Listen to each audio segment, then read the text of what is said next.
हरे कृष्णा सभी को। आशा करती हूँ आप सभी बहुत अच्छे होंगे। पुरुषोत्तम मास महात्म्य का आज हमारा तीसरा अध्याय। हे नारद जी, जो कुछ भगवान कृष्ण ने राजा युधिष्ठिर से कहा वही मैं तुमसे कहता हूँ।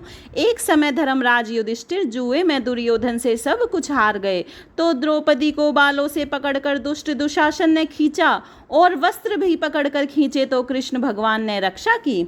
उसके पश्चात युधिष्ठिर आदि राज्यों को छोड़कर काम्यक वन को चले गए। वहां पर वन में युधिष्ठिर द्रौपदी आदि बाल बिखेरे वन में रहने वाले हाथियों की तरह वन के फलों को खाकर अति दुख को प्राप्त हुए। एक समय देवकी के पुत्र श्री कृष्ण भगवान उनको दुखी जानकर काम्यक वन को गए। उस समय युधिष्ठिर आदि श्री कृष्ण भगवान को देखकर ऐसे प्रसन्न हुए मानो देह में प्राण आ गए हों। वे बड़े प्रेम से मिले और हरि के चरण कमलों में नमस्कार किया। द्रौपदी ने भी प्रणाम किया। राजा युधिष्ठिर को दुखी देखकर और ऐसे ही द्रौपदी को दुखी देखकर श्री कृष्ण भगवान भी अत्यंत दुखी हुए। जब विश्वात्मा भक्त वत्सल भगवान ने दुर्योधन को भस्म करने के लिए क्रोध किया तो मानो करोड़ों काल कराल के समान मुख से प्रलय काल की अग्नि उठी हो और दांतों को पीसते हुए मानो त्रिलोक को भस्म कर देंगे। तब अर्जुन भय से कांप उठा। युधिष्ठिर और द्रौपदी तथा दूसरे उपस्थित वृंद हाथ जोड़कर भगवान को प्रसन्न करने के लिए स्तुति करने लगे।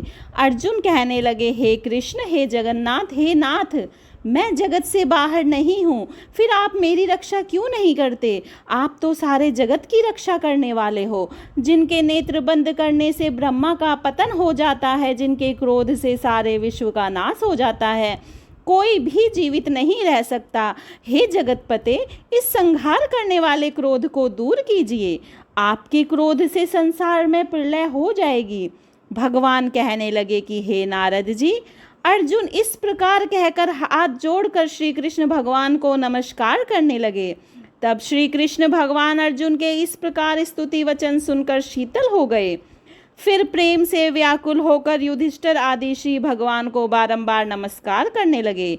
श्री नारायण कहने लगे कि हे नारद जी, इस प्रकार प्रेम से मगन हो सिर झुकाकर हाथ जोड़ बारंबार भगवान कृष्ण को नमस्कार कर अर्जुन ने भगवान श्री कृष्ण से जो प्रश्न किया वह मैं तुमसे कहता हूँ।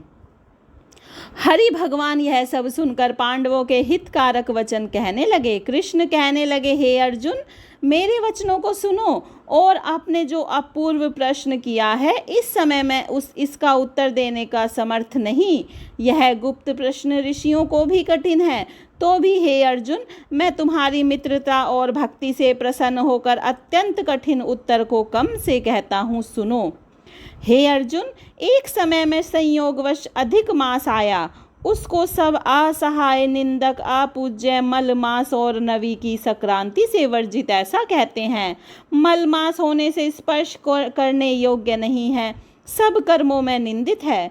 इस प्रकार लोगों के वचन सुनकर वह मलमास कांतिहीन निरुद्योगी दुखों से युक्त मेरे पास आया और बैकुंठ में, जहाँ पर मैं निवास करता हूँ, स्वर्ण के सिंहासन पर बैठे हुए देखकर मुझको दंडवत प्रणाम किया और दोनों हाथ जोड़ नेत्रों से आंसू बहाता हुआ इस प्रकार कहने लगा। इति श्री तीसरा अध्याय समाप्तम। आप सभी पर भगवान विष्णु अपनी कृपा दृष्टि बनाए रखें। राधे राधे।